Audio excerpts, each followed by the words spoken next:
Donc, bonjour à tout le monde, bienvenue sur ce webinaire à propos du mois du vélo pour les collectivités, les écoles, les clubs. Je vois que les personnes nous rejoignent.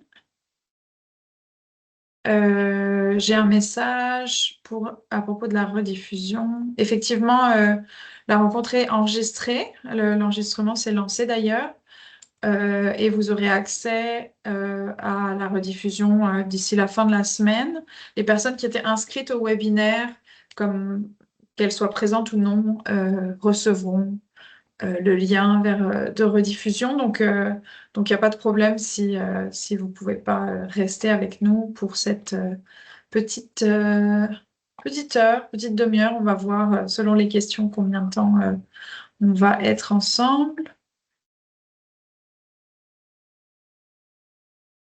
Donc, on va laisser la chance aux personnes de nous rejoindre, peut-être encore une petite minute avant de démarrer. Donc, simplement pour préciser, donc la rencontre est donc enregistrée.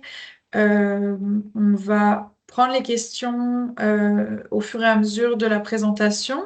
On a pour à peu près 20 minutes de présentation. Moi, je vais prendre note des questions, puis on y répondra à la fin de la présentation. Donc, n'hésitez pas, que ce soit via le clavardage ou la fonctionnalité Q et R, questions-réponses, de nous poser vos questions.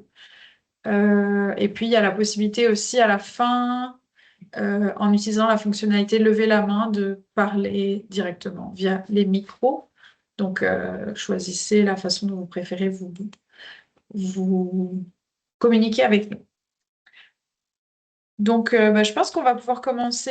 Les personnes nous rejoindront en cours de route. Donc, aujourd'hui, je suis ici pour vous parler du mois du vélo qui s'en vient au mois de mai. Et avec moi, il y a Antoine qui représente GeoVélo, qui est l'application dans le fond qui soutient le défi du mois du vélo. Donc, je vais laisser la parole à Antoine pour la présentation. Bonjour, merci Laura pour l'introduction et puis merci Vélo Québec là, de nous avoir conviés pour cette nouvelle édition du mois du vélo. Moi je m'appelle Antoine et je travaille chez GeoVélo. Ça fait désormais 3 ans qu'on travaille avec Vélo Québec sur ce défi mois du vélo. Et donc, l'idée, c'est de vous en dire un peu plus aujourd'hui sur son fonctionnement. Peut-être que certains d'entre vous ont participé déjà à l'édition précédente, donc se focaliser un peu sur les nouveautés et puis vous rafraîchir un peu la mémoire sur comment ça fonctionne, comment on s'inscrit. Et puis, pour celles et ceux qui n'ont pas encore eu l'occasion de participer, vous repartir un peu du début pour vous rappeler le principe et puis vous expliquer comment participer aussi. Euh, alors, si on commence d'abord par peut-être se présenter nous, côté GeoVélo, je vais vous en dire quelques mots sur qui on est.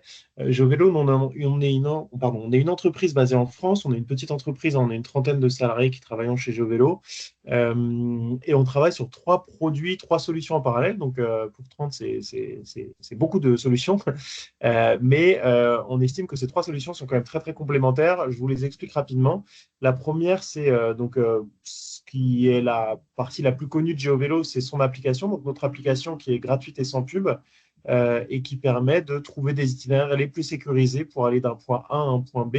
Donc, c'est une application de calcul d'itinéraires sécurisés pour les cyclistes, les itinéraires du quotidien. Euh, et on prend en compte plein de critères, notamment la présence de pistes cyclables ou non, la limitation de vitesse pour les voitures, le trafic estimé de voitures, etc.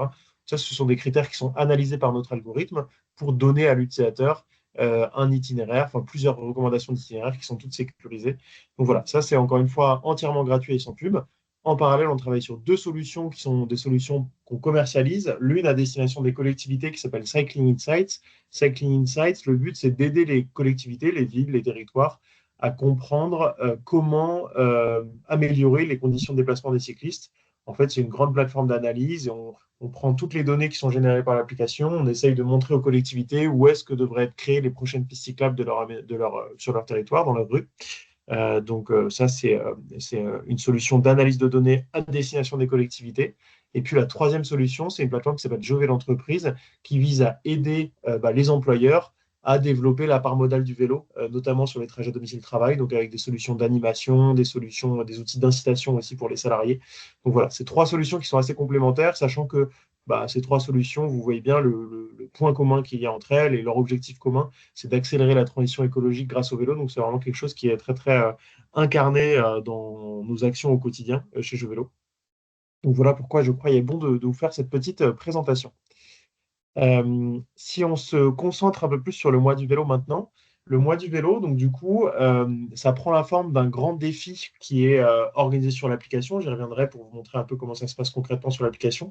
Mais le concept général, c'est de dire que vous, quelle que soit l'entité que vous représentez, ça peut être une asso, ça peut être une ville, ça peut être une école, ça peut être une entreprise, vous allez inviter votre communauté, et encore une fois, la définition de communauté, elle varie selon qui vous représentez, et vous allez inviter votre communauté à parcourir le plus grand nombre de kilomètres à vélo au cours du mois de mai.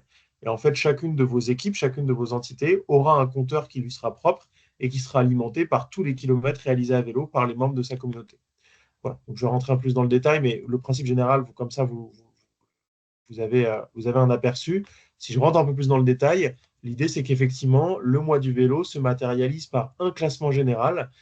Donc là, je vous ai mis la catégorie employeur. Ce classement général, il va être filtrable par type d'entité. Donc encore une fois, hein, je répète mon énumération, soit en tant qu'employeur, mais enfin là, en l'occurrence, le classement employeur. Il y a aussi un classement pour les collectivités, un classement pour les associations et un classement pour les écoles.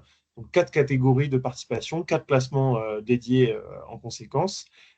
Et sachant que pour chacune des catégories, vous allez pouvoir filtrer par taille aussi d'entité pour comparer les petits territoires entre eux, les grands territoires entre eux, les petits employeurs, les moyens employeurs, les grands employeurs. Vous allez pouvoir filtrer le classement par taille pour voir un peu plus, un peu mieux, en tout cas, où votre entité se situe dans ce classement par rapport à des structures qui lui sont comparables.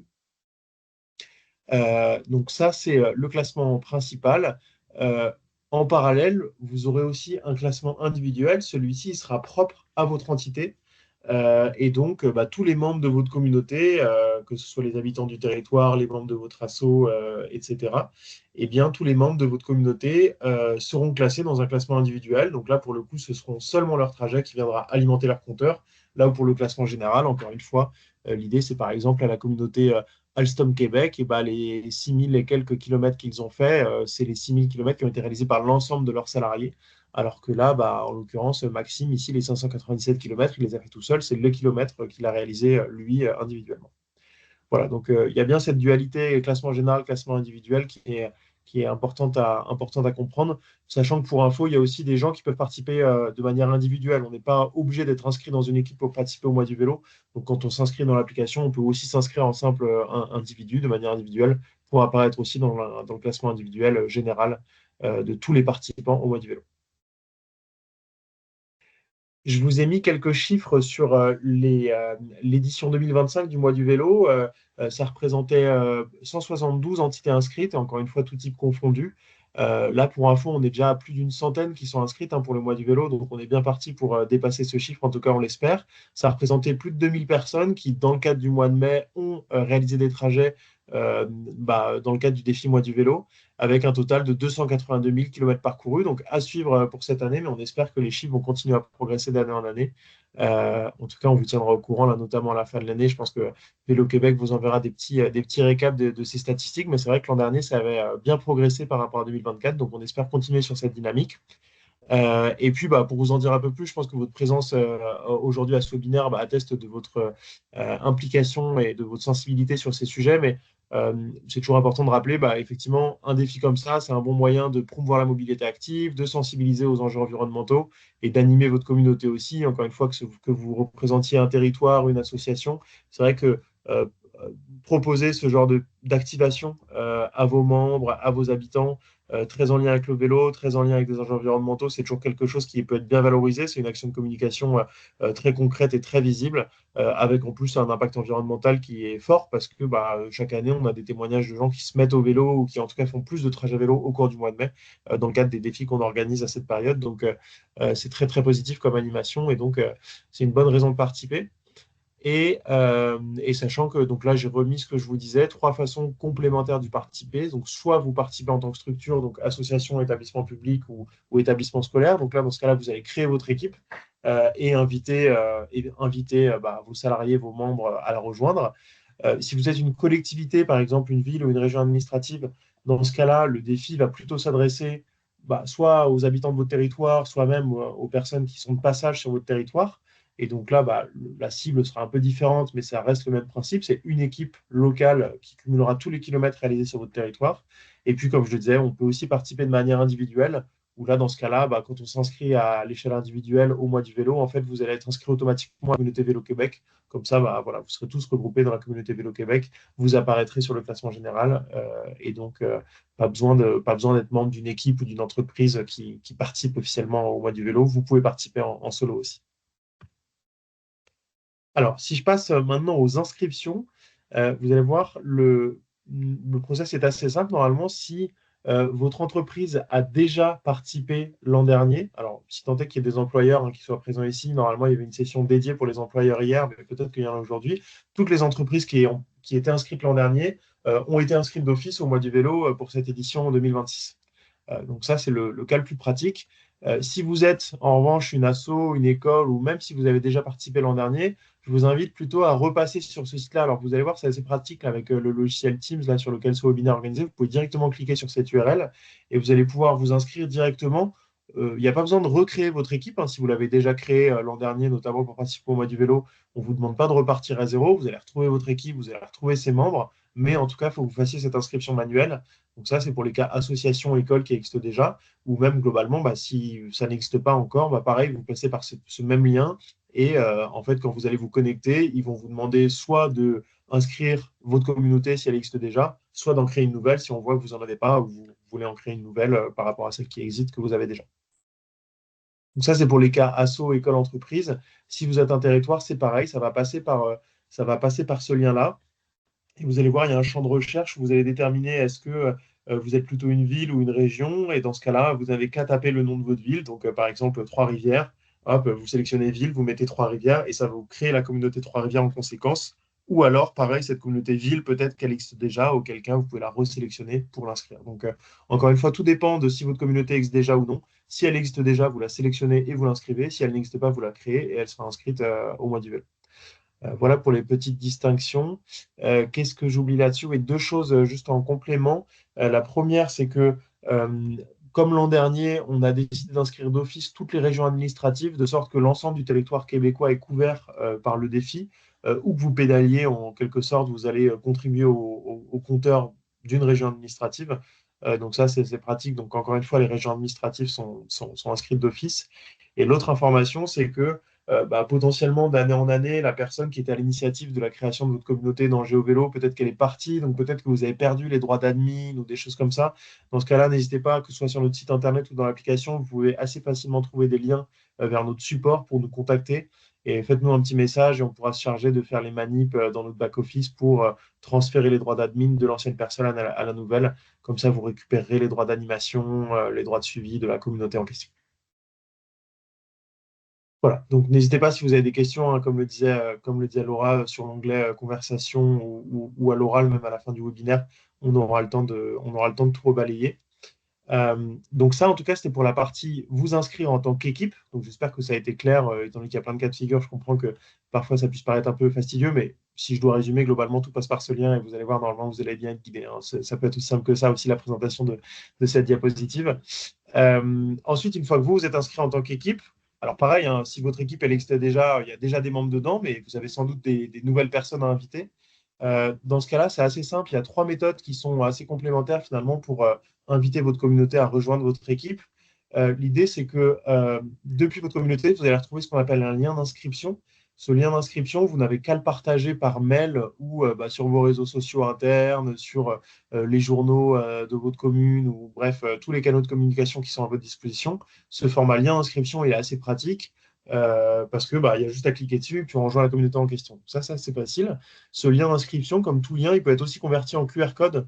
Donc ça, c'est assez pratique si vous voulez faire plutôt des publications imprimées, type affiches. On a beaucoup d'exemples d'équipes qui impriment ces affiches-là, les placardent par exemple à l'entrée des parkings vélos de leur site ou sur les panneaux d'affichage de leur ville ou des choses comme ça.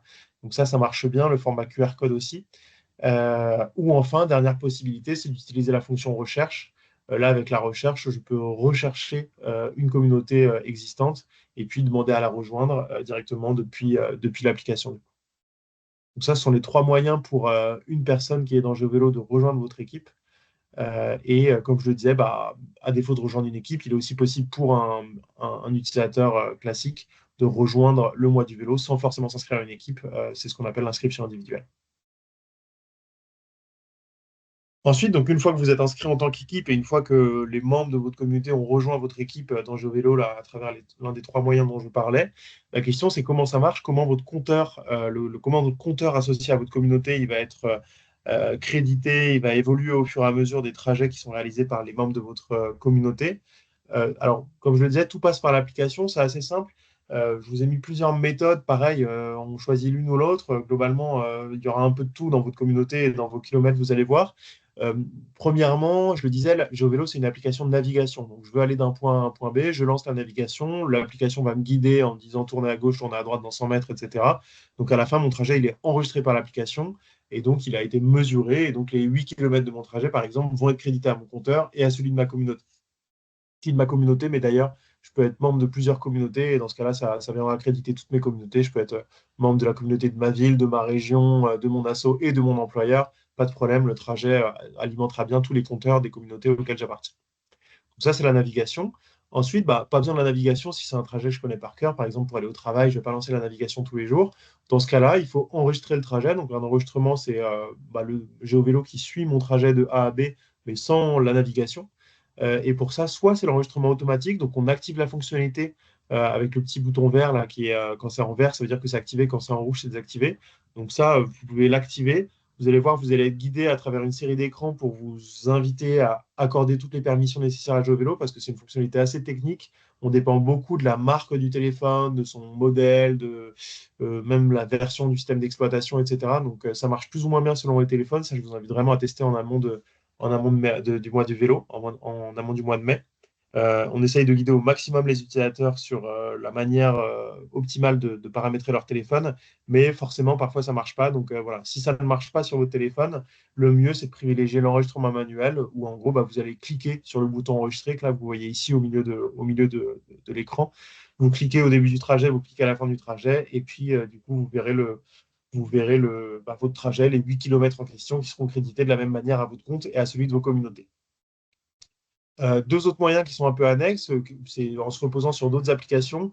Vous connaissez sans doute Garmin, Strava, peut-être un peu moins Wahoo, mais tout ça, ce sont des applications ou des compteurs que beaucoup de cyclistes utilisent, notamment dans un mode sportif. Donc, il est possible de connecter vos comptes Garmin et Wahoo à votre compte GeoVélo pour que les kilomètres qui sont récupérés via ces compteurs-là soient directement injectés dans GeoVélo. Donc, ça marche aussi. On travaille à l'intégration aussi d'un connecteur avec Strava, donc on espère qu'il sera disponible d'ici le 1er mai, mais on travaille dessus en ce moment. Et puis pour les autres systèmes, les autres compteurs, les autres applications que vous pouvez utiliser, il est aussi possible d'importer les GPX. Donc là, c'est plutôt à la main, mais depuis l'application en question, vous téléchargez ce qu'on appelle un fichier GPX, qui est un fichier qui décrit le trajet que vous venez de réaliser, et vous pouvez l'intégrer dans l'application. Voilà, donc en gros, tous les kilomètres qui seront crédités, bah, tant dans les classements individuels que dans les compteurs, que dans les compteurs globaux d'activité pour chaque entité, viendront de l'un de ces cinq moyens d'enregistrement à chaque fois. Et une fois que vous savez ça, ce qui est utile de préciser, c'est comment ça fonctionne, en fait, comment les classements sont calculés. Il y a plusieurs spécificités à bien avoir en tête. La première, c'est que il est important de s'inscrire le plus tôt possible en tant que membre, en tant que participant au défi. Pourquoi? Parce que si je m'inscris le 7 mai, par exemple, tous les trajets que j'aurai réalisés du 1er au 6 mai ne seront pas crédités au compteur de mon équipe. On ne crédite les trajets au compteur de l'équipe que à partir du moment où j'ai rejoint l'équipe. Donc c'est pour ça, vous, en tant qu'organisateur du défi sur vos structures respectives, c'est important de communiquer au plus tôt parce que si les personnes de votre communauté s'inscrivent trop tard, en fait, leurs trajets de début mai ne seront pas crédités à votre compteur, donc c'est un peu dommage. Deuxième chose, c'est les imports GPX. Donc j'en parlais, l'idée étant de récupérer des trajets réalisés avec d'autres applications pour les importer dans GeoVélo.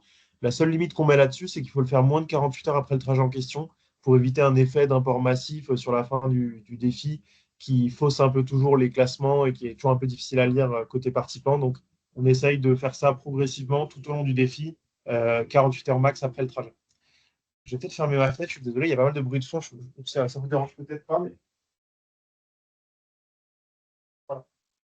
pas si vous l'entendiez, mais moi, c'était assourdissant, donc ce sera plus tranquille comme ça. Euh, donc, j'en étais à l'import GPX max 48 heures après. Et puis, la troisième règle, et non la moindre, c'est globalement, il n'y a pas de saisie manuelle possible.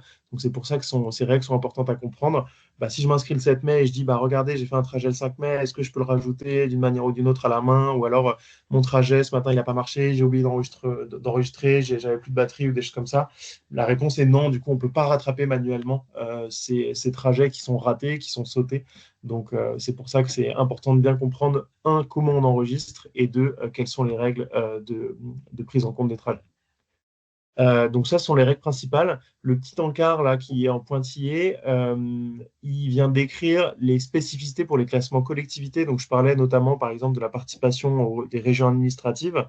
En fait, par exemple, si je fais du vélo, si je suis inscrit à la communauté Montérégie et que je vais faire un trajet vélo, mais plutôt à Montréal, eh bien, globalement, ce trajet ne sera pas compté sur la communauté de Montérégie parce que ne seront comptés que les trajets qui sont réalisés sur le territoire en question. Donc, en fait, on a vraiment une exclusion territoriale. Si on ne fait pas du vélo sur la communauté en question, le trajet ne va pas compter. Donc, les classements que vous voyez affichés pour les territoires, ils ne prennent en compte que les trajets qui sont réalisés au moins en partie sur le territoire en question. Donc, ça, c'est la spécificité côté territoire. L'autre spécificité, c'est que pour le coup, on vient prendre en compte tous les trajets réalisés. Donc, il n'y a même pas besoin d'être inscrit à une communauté pour que son trajet soit pris en compte sur le territoire en question. Et donc, si je reprends mon exemple, je suis inscrit à la communauté Montérégie, mais je vais faire du vélo le week-end, un week-end à Montréal pour rendre visite à un ami, eh bien, mon trajet va être comptabilisé dans le compteur d'activité de Montréal, même si j'ai pas été même si je me suis pas explicitement inscrit à la communauté Montréal parce que j'y habite pas, je travaille pas. Mais en fait, voilà, tous les kilomètres sont, on vient automatiquement regrouper tous les kilomètres qui sont réalisés sur votre territoire, que ce soit une ville, une région ou autre. Voilà, j'espère que c'est clair là-dessus, mais n'hésitez pas s'il y a des questions, on pourrait revenir, hein, bien sûr. Et puis, ce que je vous ai remis, c'est aussi quelques idées d'animation en complément de tout ce qu'on s'est dit, parce que normalement, le défi Moi du vélo, il est fait pour vivre tout seul, entre guillemets, hein. Vous n'avez pas beaucoup besoin d'animation. Les membres de votre communauté vont s'en emparer, vont suivre le classement individuel, le classement général. Mais du coup, ce que vous pouvez faire en complément, c'est d'utiliser le fil d'actualité dédié à votre communauté. Donc, encore une fois, que vous soyez ville, asso, employeur ou autre, vous allez pouvoir poster des petits messages qui s'adresseront directement aux membres de votre communauté, qu'ils verront apparaître dans GeoVélo avec une petite notif. Donc ça peut être pas mal pour relayer des communications tant liées au défi que globalement sur vos actualités vélo. Donc ça, c'est une chose.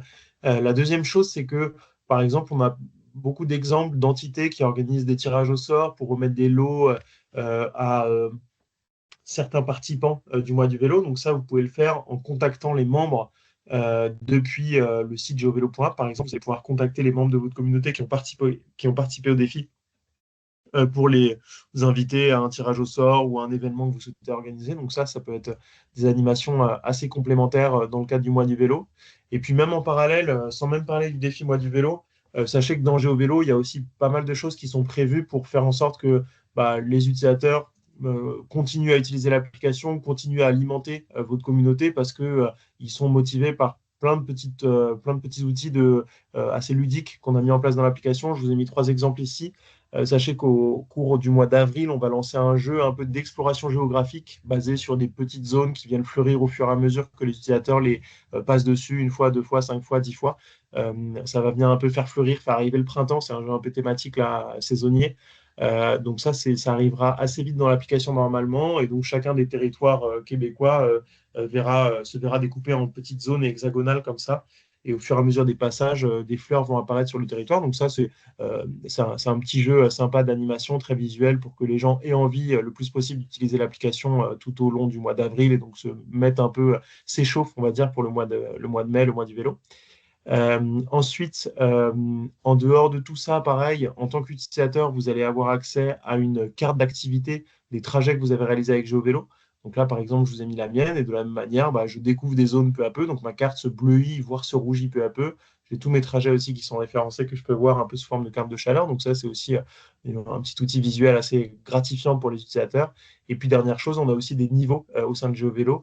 Euh, dans un système de points qui va au-delà du simple kilomètre parcouru, parce que l'idée, c'est pas, on ne se veut pas du tout être une application sportive, hein, bien au contraire, on est plutôt axé sur les cyclistes du quotidien. Donc, au-delà des nombres de kilomètres parcourus, les points, on les gagne aussi en faisant du vélo régulièrement, en découvrant le plus de nouvelles zones possibles avec ces petits hexagones bleus, en faisant des signalements qui sont partagés à l'ensemble de la communauté, etc., etc. Et donc, tout ça, c'est des mécanismes d'animation qui nous assurent que bah, les gens, ils ont envie de revenir régulièrement dans le GeoVélo, ils ont envie de participer à nos défis, ils ont envie de participer au mois du vélo, et puis ils utilisent régulièrement l'application pour tous leurs déplacements vélo. Donc voilà pour la petite présentation du défi Moi du vélo, des animations qu'il y a autour. Et Laura, je te laisse conclure avec les outils qui sont mis à la disposition des organisateurs aussi. Oui, absolument. Donc, le mois du vélo à l'échelle du Québec, c'est vraiment une opportunité d'encourager la population à se remettre en selle, à sortir son vélo, chacun et chacune à la hauteur de ses capacités. L'idée, c'est pas d'en faire une compétition sportive, comme le mentionnait Antoine, ni même euh, de promouvoir le vélo à tout prix. L'idée derrière ça, c'est vraiment de respecter chacun et chacune en fonction de ses capacités. Euh, donc, ça va être peut-être d'essayer le vélo, d'essayer une fois dans le mois un trajet entre la maison puis le travail, par exemple, ou d'utiliser son vélo pour aller faire une petite course, etc. Mais ça peut aussi être d'inciter les personnes à prendre leur vélo voilà, une fois par semaine, deux fois par semaine, quand la météo est bonne, vraiment en fonction des capacités et des possibilités de chacun et chacune. Il y a aussi évidemment toute la prise en compte des enjeux et des inéquités territoriales, évidemment, à Québec, au Québec, pardon, puisque toutes les réalités ne se valent pas entre Montréal, Québec, les grands centres urbains, puis les centres un petit peu plus périurbains ou ruraux. Mais voilà, ici, je vous ai mis une boîte à outils de différentes idées, conseils, outils pour ben, justement faire du mois du vélo vraiment une célébration à la fois du printemps et de cette belle saison qui s'en vient, où est-ce qu'on s'en va dehors, on utilise son vélo, que ce soit pour se déplacer, mais aussi simplement pour le plaisir de profiter du beau temps, de faire une activité sportive, etc. Donc, dans la première boîte, vous avez des idées et astuces pour organiser une cycloactivité. Donc, il vous suffit de cliquer sur la petite image de personnes à vélo pour avoir accès à un peu une banque d'idées pour organiser une activité. Donc, ça peut être d'organiser une conférence sur le vélo comme moyen de déplacement. Ça peut être d'organiser une activité pour les enfants avec des modules, un parcours qui permet aux enfants de développer leurs habiletés. Il y a vraiment plein de propositions, donc je vous invite à vous emparer de cette mine d'or un petit peu. Et puis il y a même un guide complet qui est monté pour toutes les étapes en fait pour organiser une activité pendant le mois du vélo. Euh, à côté de ça, donc dans la deuxième boîte, il va y avoir un kit de communication qui va être préparé pour vous aider en fait dans vos efforts de mobilisation de votre communauté. Donc, ce que ça va être par exemple des visuels, en fait déjà des gabarits visuels d'affiches que vous pourriez exposé dans les lieux publics, ou est-ce que vous allez être en mesure de rejoindre justement votre public pour participer à l'événement? Mais ça va aussi être des textes déjà prémontés qui a juste à personnaliser dans le fond pour les médias sociaux, pour les infolettres, etc., pour maximiser en fait vos communications sur un petit peu tous les supports, puis vraiment rejoindre le plus de personnes possible pour les inviter à participer à ce défi tous ensemble. Et donc le lien qui est cliquable quand on clique sur le bouton écrit à venir, ce sera là où seront disposés le kit de communication, mais il sera aussi une fois qu'il sera prêt, il sera aussi communiqué at large à toutes les communautés, donc pour qu'il puisse être utilisé. J'ai également mis dans la dernière boîte des activités clés en main qui existent et qui sont développées et offertes par Vélo Québec ainsi que par des mandataires régionaux, donc sur la quasi-totalité du territoire québécois. Donc c'est vrai que c'est des activités qui sont plus propices aux organisations et aux entreprises. Ça va être des conférences, des kiosques mécaniques, mais c'est aussi des activités qu'on donne dans des établissements scolaires, par exemple, dans des fêtes de quartier ou dans c'est ça, des célébrations qui ont plus trait à la vie municipale, par exemple, la vie dans une ville, etc. Je mentionne aussi ici que tous les participants et participantes au défi du mois du vélo vont être éligibles au concours de Vélo Québec qui est organisé chaque année pour le mois du vélo. Donc il y a un certain nombre de lots qui sont à remporter. Pour l'instant, la liste de lots n'est pas finalisée, donc on n'a pas grand-chose à communiquer de ce côté-là, mais euh, l'idée d'avoir un concours pour encourager le monde à participer, c'est comme une petite cerise sur le sundae, mettons. Puis, c'est ça, c'est un concours qui est ouvert à toutes les personnes qui participent au mois du vélo. C'est pas un concours de performance. On va pas les récompenser, les personnes qui font le plus de kilomètres, par souci d'inclusivité tout simplement, puis d'équité envers les participants et participantes. Donc, il suffit simplement pour les participants d'enregistrer un trajet pendant le mois du vélo pour être éligible au concours. Et puis, on invite aussi les différentes communautés à organiser leur propre concours parce qu'on sait que c'est un produit d'appel, entre guillemets, qui a beaucoup de succès. Voilà, la possibilité de remporter des lots pour les personnes. Donc, que vous soyez une collectivité ou bien une association, une école, proposer un petit concours à l'interne avec des lots à gagner, ben, ça peut être vraiment un plus pour favoriser la participation à l'événement. De mon côté, c'est bon. Je ne sais pas s'il y a une autre slide ensuite. C'est ça, donc c'est dans le fond, je m'inscris. Vous avez le lien qu'on a mis un peu plus tôt pour inscrire votre communauté et déjà préparer le mois du vélo. Donc là, on s'y prend d'avance, on est le 25 mars, mais ça vous laisse un mois, un gros mois là pour commencer la mobilisation de vos communautés, puis faire de cet événement une réussite, on l'espère. Donc de notre côté, ça fait le tour. On va maintenant prendre les questions. Donc n'hésitez pas hein, dans le clavardage ou bien il vous suffit simplement de lever la main pour qu'on puisse vous donner la parole aussi via le micro. Donc n'hésitez pas. Donc j'ai une question. Si on veut faire un tirage auprès des participants de notre communauté, comment pourrons-nous avoir les noms? Est-ce que Antoine, tu veux répondre par rapport à ça? Oui, alors j'en parlais effectivement ici. L'idée, c'est que nous, j'ai pas parlé du règlement de protection des données un peu qu'on a côté GeoVélo, mais les données sont effectivement assez protégées, évidemment. Et donc, du coup, on, enfin, par exemple, vous allez faire l'expérience, hein, d'ailleurs, si vous avez pas encore de compte GeoVélo, quand vous vous inscrivez à GeoVélo, on vous demande simplement une adresse mail et c'est tout. Donc en fait, les prénoms et les noms, on les a même pas nous, donc on peut pas forcément vous les communiquer, pardon. Ce qu'on vous invite à faire dans ces cas-là, plutôt, c'est de faire des tirages au sort sur la base des pseudos hein, que vous allez voir apparaître. Donc c'est des pseudos soit que l'utilisateur choisit, soit on a certains pseudos qui sont générés de manière aléatoire, vous allez voir. Donc, et c'est une fois que vous avez fait votre tirage au sort que vous allez pouvoir contacter les participants gagnants, mais plutôt sous leur pseudo, et c'est à ce moment-là qu'ils pourront un peu se révéler leur vraie identité.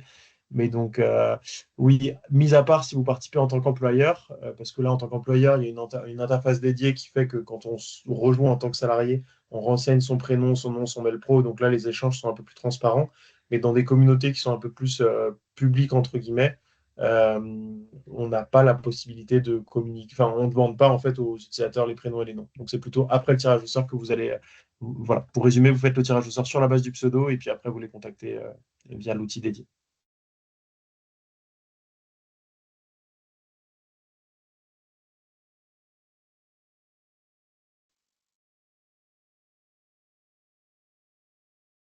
Je me suis rendu compte que j'ai parlé, mon micro était fermé.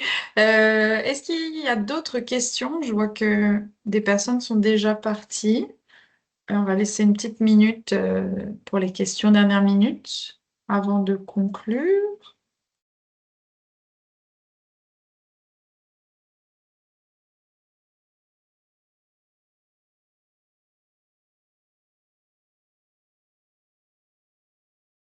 Bon, je pense que c'est pas mal la fin.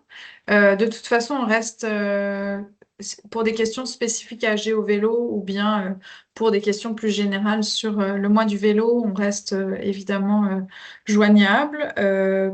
On vous souhaite une belle préparation pour ce défi du mois du vélo 2026. On lâche pas, on attend le printemps avec impatience au Québec.